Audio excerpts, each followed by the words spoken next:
Fanny Brice entered life crying like an actress, destined to make the world laugh, but never herself. October 29, 1891. In a cramped tenement on the Lower East Side of Manhattan where the smell of pickled herring mingles with the dreams of 1,000 immigrants, Fanny Brice's first wail echoes through thin walls like a preview of coming attractions. This child will never accept silence when she could command an audience instead, but even that theatrical entrance contains the paradox that will define her existence. The same voice that brings her fame will never learn to call for the help she needs. In a building shaking with ambition, where every floor houses families who crossed oceans carrying nothing but hope, there's something different about the Brice household. An electricity suggesting greatness is gestating, but also a shadow forecasting the price that greatness will demand. Rose Stern Brice stands over the wooden crib with the calculating gaze of a woman who understands that beauty comes in many forms. She looks down at her daughter, already showing signs of the prominent nose and animated features that will become her trademark, and makes a prediction that will prove both prophecy and curse. This one will make the world laugh until they cry. What Rose cannot foresee is that making others laugh will become Fanny's shield against her own tears. That the applause she craves will never fill the silence that haunts her off stage, and that being distinctive rather than beautiful will make her unforgettable to millions while leaving her feeling unseen by the one person whose love she'll chase her entire life. The question that will haunt her career is already present in that first cry.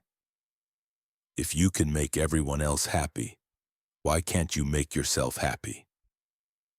The answer lies buried in the contradictions that will define Fanny Brice, a woman who will spend her life transforming personal pain into public joy, never realizing that the transaction might be bankrupting her soul.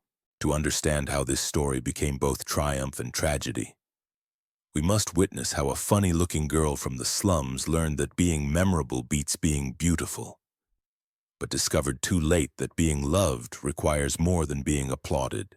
The Lower East Side in the 1890s is a universe of ambition and desperation contained within a few square blocks, where every language except English mingles in the air like ingredients in an impossible soup. Here, young Fanny Brice discovers the first law of survival. If you can't be invisible, you better be unforgettable.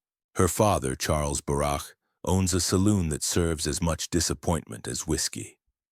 He's a man whose dreams have been worn down by the daily grind, but he possesses one gift he passes to his daughter: the understanding that life is essentially performance, and authenticity lies not in pretending to be something you're not, but in being more yourself than anyone else dares to be.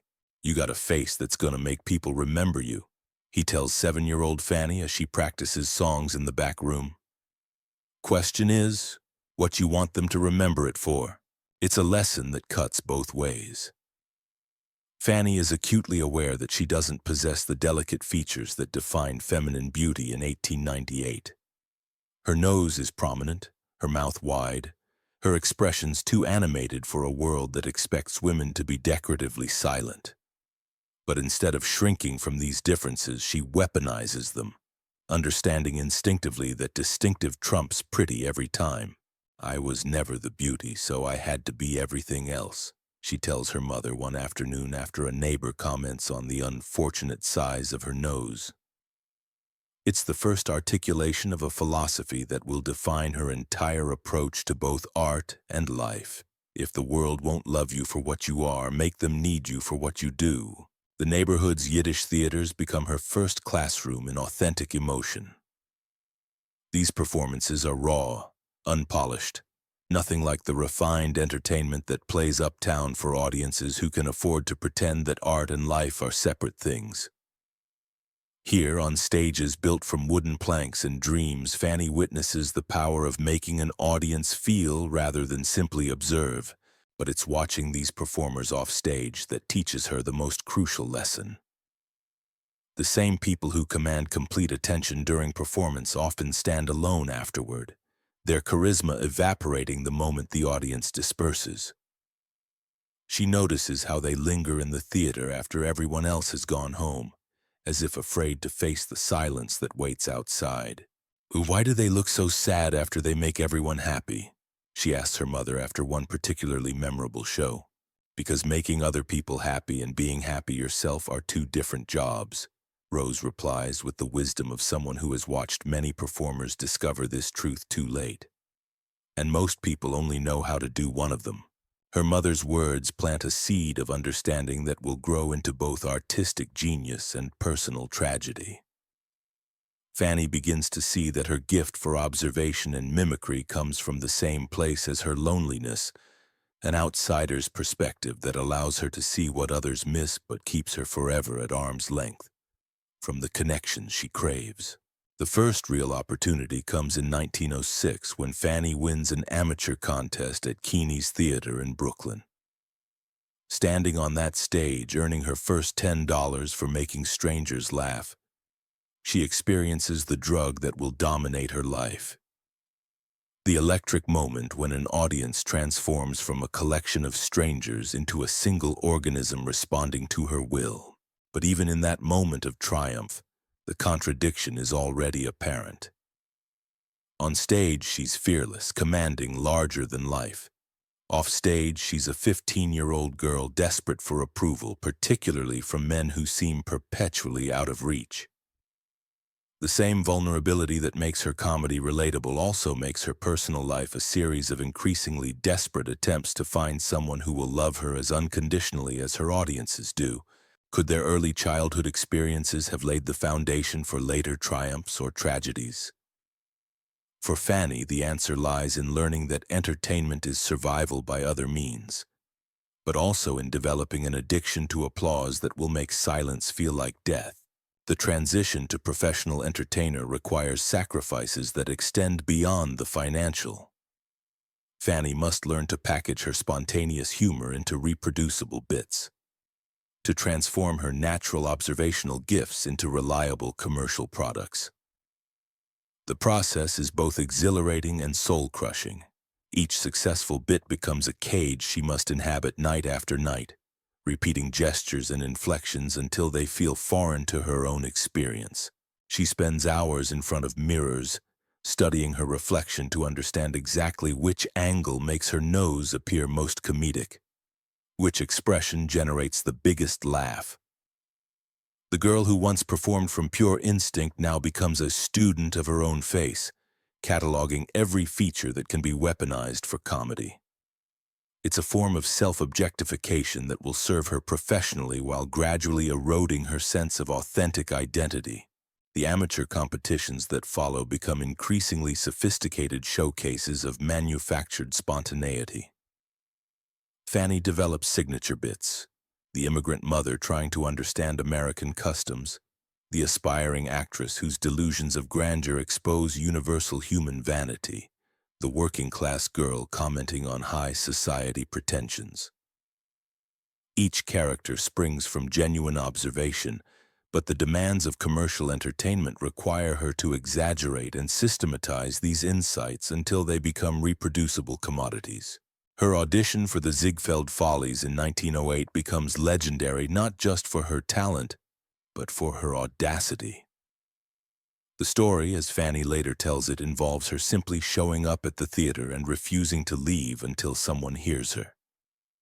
But the reality is more complex and revealing about both her desperation and her strategic intelligence.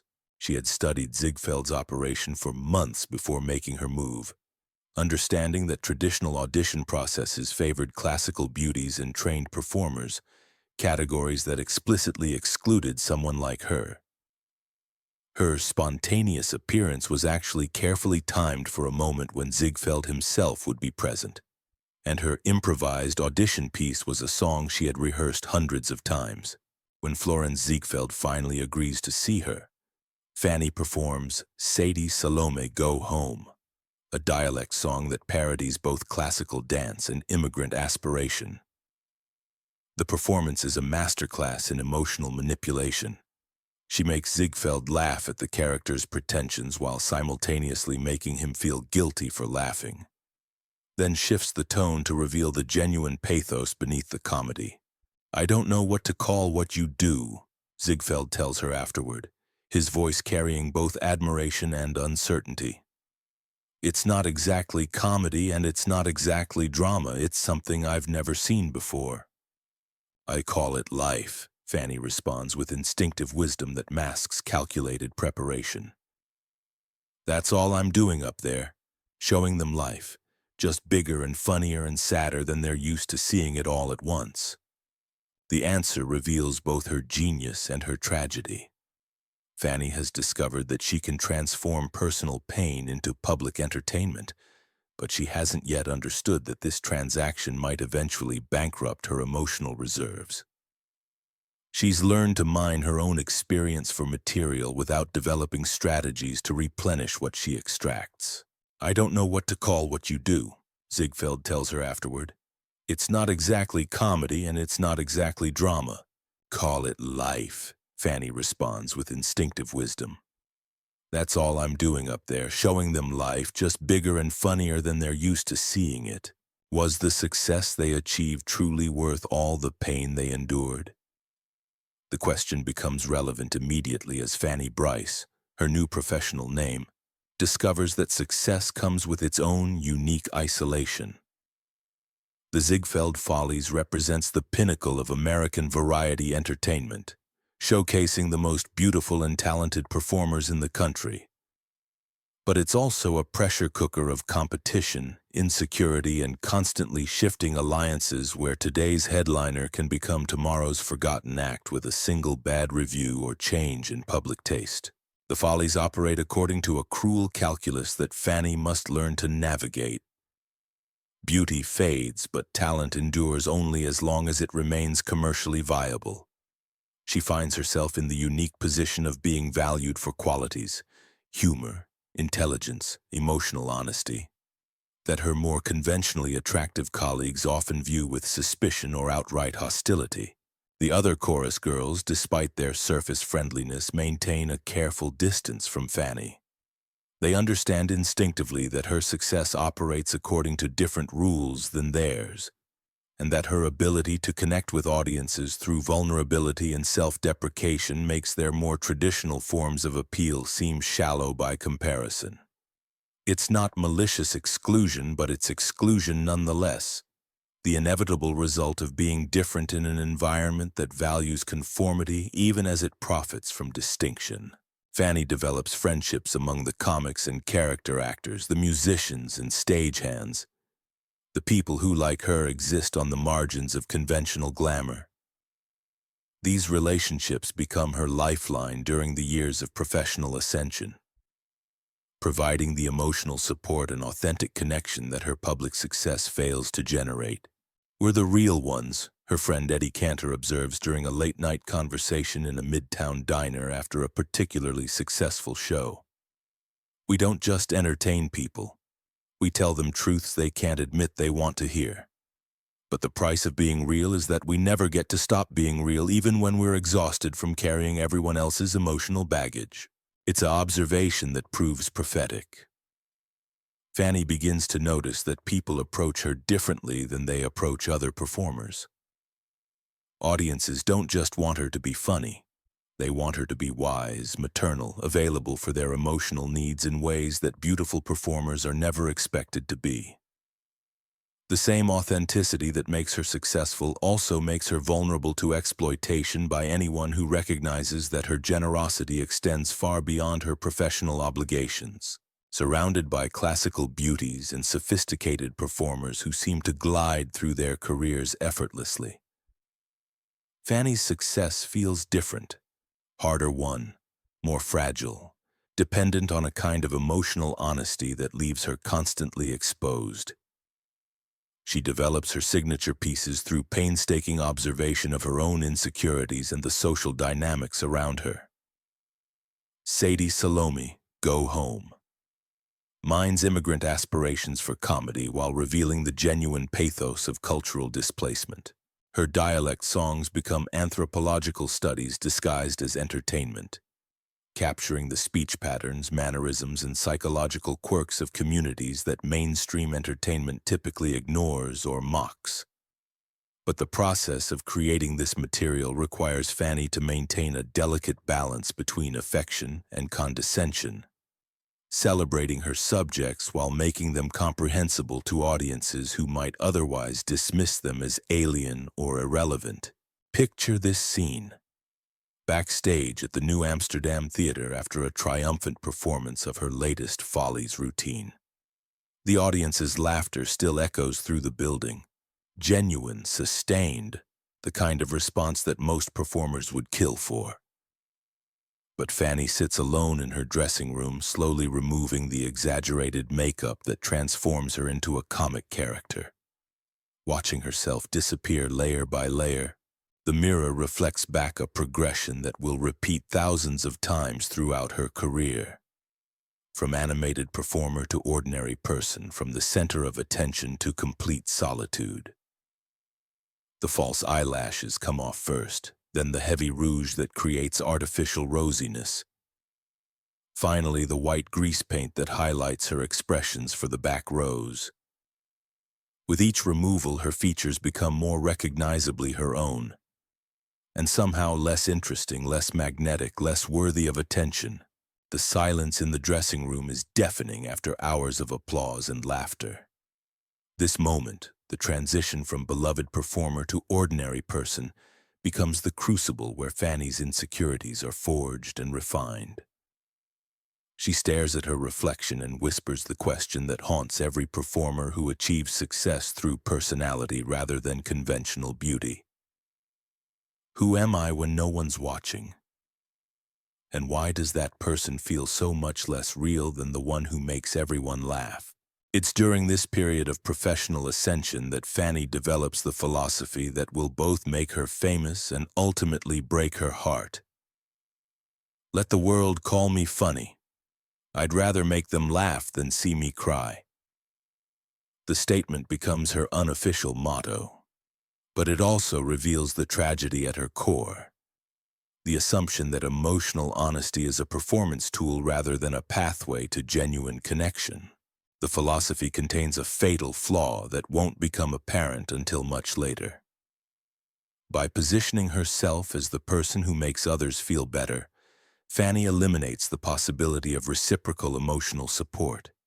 She becomes the giver in every relationship, the one who provides comfort and insight and humor while never developing the skills necessary to ask for what she needs in return. Behind all that glamour was there an unbearable loneliness that nobody saw. The question becomes painfully relevant in 1912 when Fanny meets Nick Arnstein at a party following one of her performances. The introduction comes through mutual friends in the theater world, but the attraction is immediate and devastating. A collision between two people who represent everything the other thinks they want, but can't sustainably provide. Nick is everything Fanny has been taught to admire.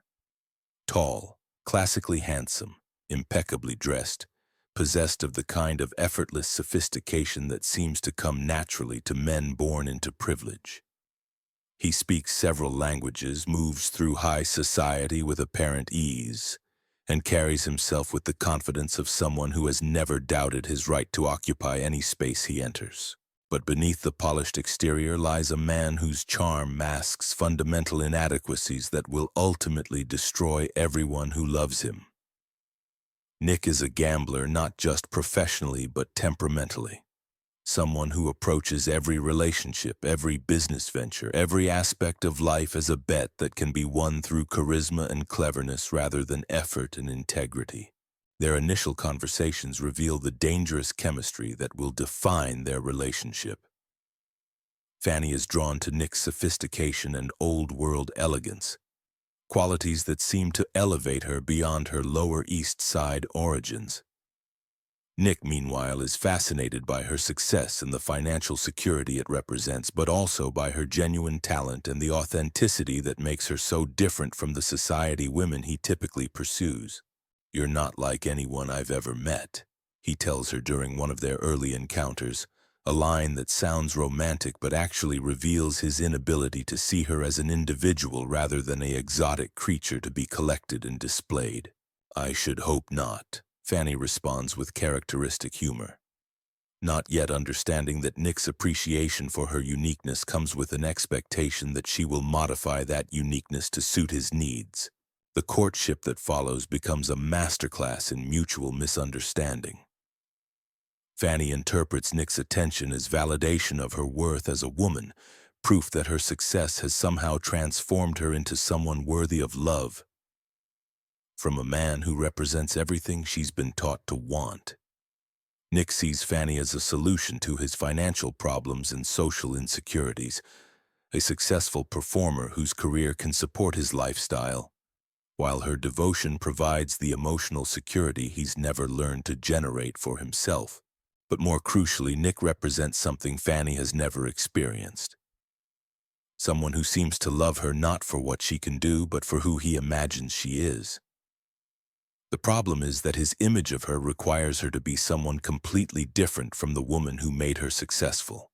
"Nick makes me feel beautiful," she confides to Eddie Cantor during the early stages of their relationship, her voice carrying a wonder that breaks her friend's heart. "I know that sounds crazy, but when he looks at me, I don't see someone with a big nose and a loud voice. I see someone worthy of being loved for reasons that have nothing to do with being funny." The transformation this requires becomes apparent almost immediately. In Nick's presence, Fanny begins to minimize the very qualities that made her successful. Her quick wit becomes more measured, her animated expressions more controlled, her natural tendency toward self-deprecating humor replaced by a studied attempt at conventional femininity. Eddie watches this metamorphosis with growing alarm. "You're disappearing," he tells her during a conversation backstage at the Follies. "The person who made Sadie Salome funny is vanishing, and I'm not sure the woman who's taking her place is going to survive what's coming." But Fanny is too intoxicated by the novel experience of being desired for her presumed vulnerability, rather than her demonstrated strength to heed his warnings. For the first time in her life, she's experiencing the particular form of validation that society reserves for conventionally feminine women. The feeling of being protected and cherished rather than depended upon and admired. The cost of this transformation becomes apparent in her professional work, where the spontaneity and emotional honesty that made her comedy groundbreaking begins to feel forced and mechanical. Audiences notice the change before Fanny does. Her performances become technically proficient but emotionally distant, as if she's impersonating her former self rather than inhabiting the role. "What's wrong with Fanny?" Ziegfeld asks his assistant after a particularly lackluster performance. "She's hitting all the same notes, but the music has gone out of it." The answer lies in Fanny's growing confusion about which version of herself is authentic. The successful performer who commands attention through vulnerability and intelligence, or the aspiring conventional woman who seeks validation through traditional feminine roles. The tension between these identities becomes unbearable as her relationship with Nick deepens and his financial dependence on her becomes more apparent. Nick's gambling debts and questionable business ventures require constant financial support from Fanny, who finds herself in the peculiar position of being both the breadwinner and the supplicant in the relationship. She supports his lifestyle while apologizing for her own success, as if her ability to earn money is a deficiency that must be compensated for rather than a strength to be celebrated. The psychological dynamics of this arrangement prove more corrosive than the financial drain. Fanny begins to internalize Nick's implicit message that her professional success is somehow unfeminine, that her ability to support herself makes her less worthy of protection and care. She starts to view her own achievements as obstacles to love rather than evidence of her value as a partner. Their engagement in 1917 represents both the culmination of Fanny's romantic dreams and the beginning of her psychological dissolution. The society pages celebrate the match as a fairy tale, the funny girl from the slums winning the heart of a sophisticated gentleman. But those who know them well recognize the announcement as a harbinger of tragedy. She's marrying her own destruction, Rose Brice tells a neighbor, her mother's intuition recognizing what Fanny's infatuation has blinded her to. That man will take everything she's worked for and leave her with nothing but the memory of feeling beautiful for a few years. Their 1918 marriage becomes a public spectacle that masks private capitulation. Picture this scene, the wedding reception at the Hotel Astor, where Fanny poses for photographs with her handsome new husband, while society reporters document every detail of her dress, her flowers, her transformation from comedian to bride. To observers, she looks radiant, finally achieving the conventional happiness that seemed to elude her despite professional success. But those who know her well notice something troubling in the photographs. The way she defers to Nick's opinions when asked about their future plans, apologizes for her own jokes when they draw attention away from him. Seems to be performing the role of wife rather than simply being married. The woman who once commanded stages through sheer force of personality now appears diminished, as if marriage has required her to become a supporting player in her own life. The marriage becomes a masterclass in contradiction that reveals the impossible position of successful women in early 20th century America. At the theater, Fanny is fearless, commanding, the undisputed star who can reduce audiences to tears of laughter with a single gesture. At home, she becomes Mrs. Nick Arnstein, walking on eggshells around a man whose ego requires constant management and whose financial irresponsibility threatens everything she's worked to achieve. The psychological architecture of their relationship follows patterns that will become tragically familiar to generations of women who achieve success in male-dominated fields. Fanny's professional accomplishments, rather than being sources of mutual pride, become weapons used against her in domestic arguments. When Nick feels inadequate, which is often, he attacks the very qualities that make Fanny successful, describing her ambition as unfeminine, her humor as attention-seeking, her independence as a threat to their marriage.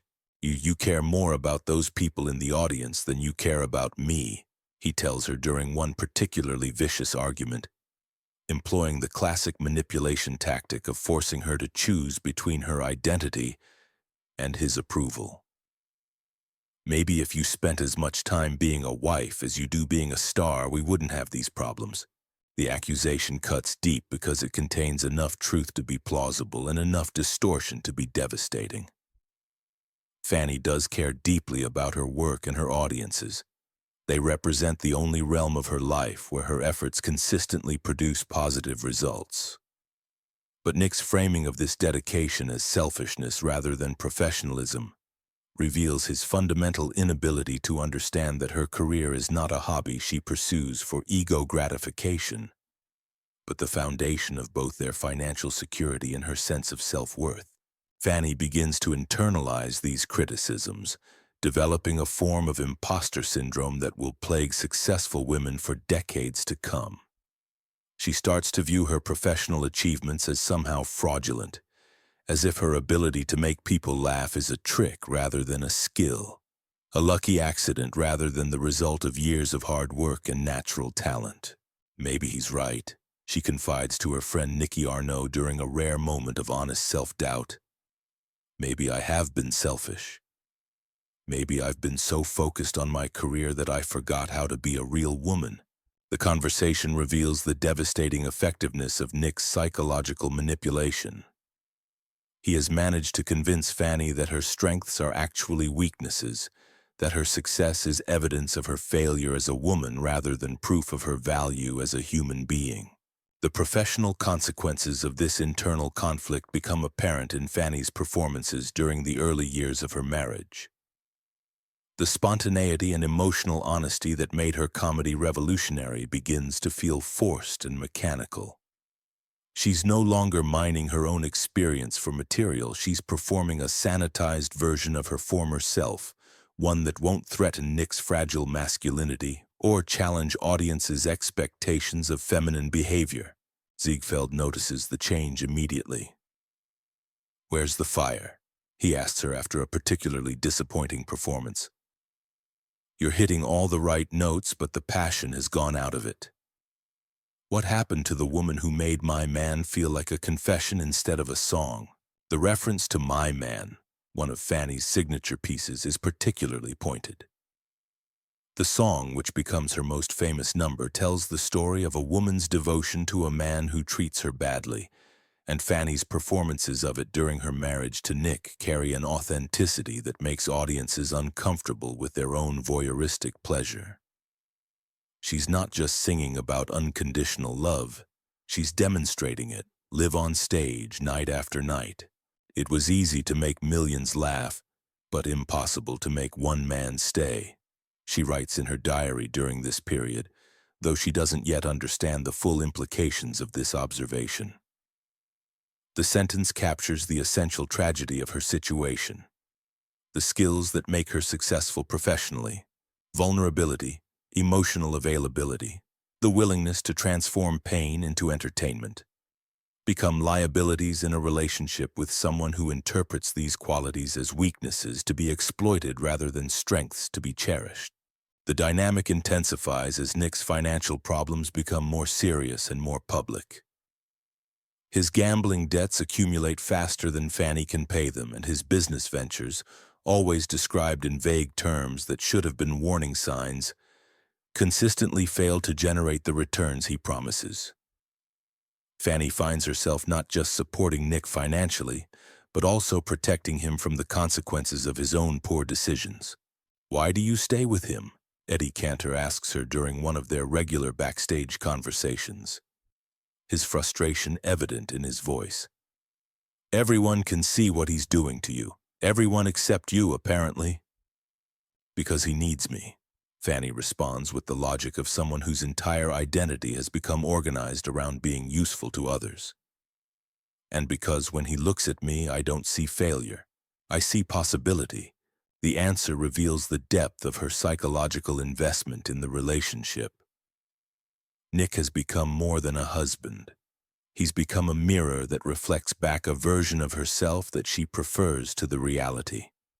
In his eyes, she's not the funny-looking girl from the Lower East Side who succeeded through sheer determination and natural talent. She's a beautiful woman whose love has the power to transform a troubled man into the partner she needs him to be.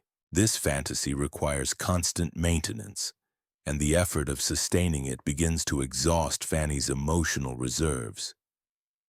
She starts to approach their relationship like a performance that must be perfected through repetition and technique. If she can just love him enough, support him enough, believe in him enough, he will eventually become the man she needs him to be.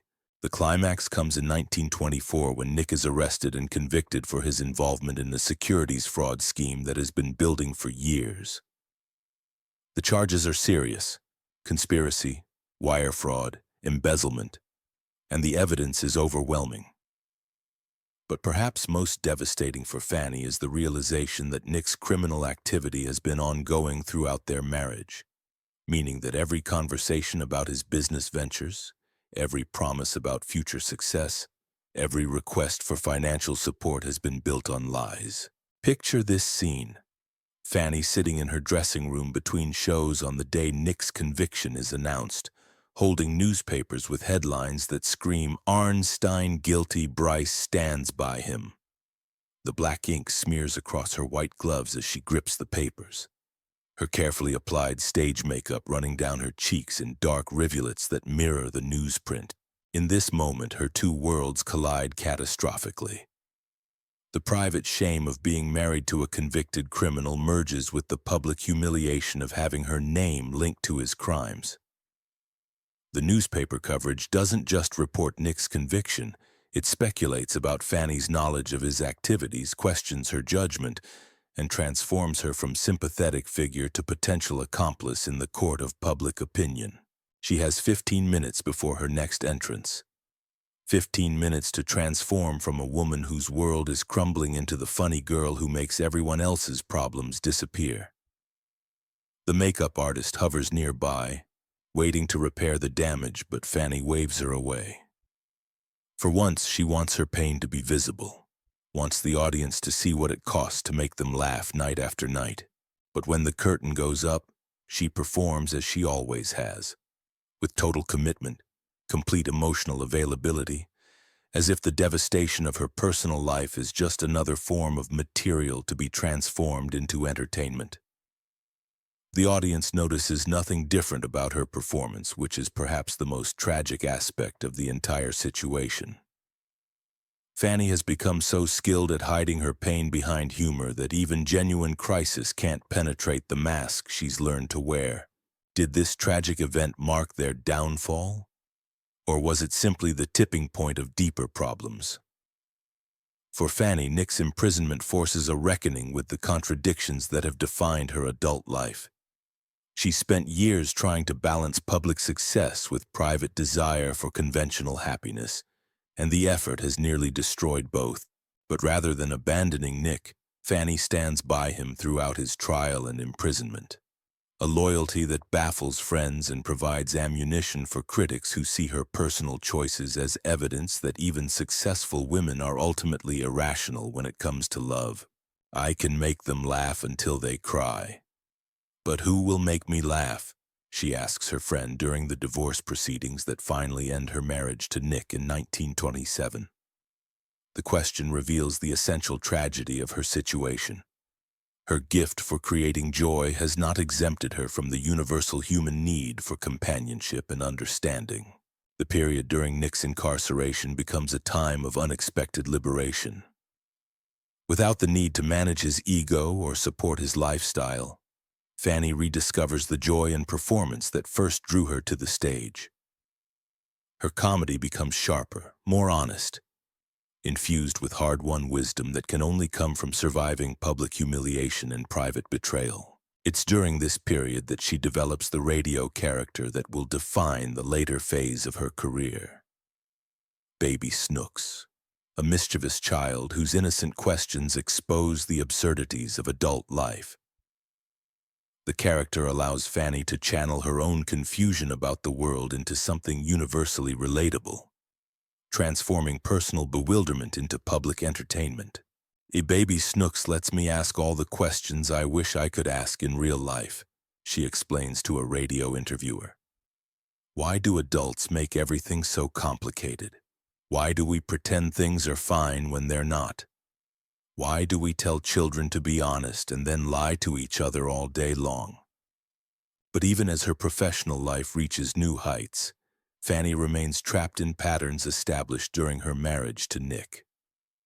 Her second marriage to composer Billy Rose follows similar dynamics.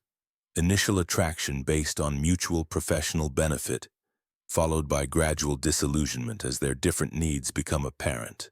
Can anyone ever truly escape from the shadow of their darkest moments?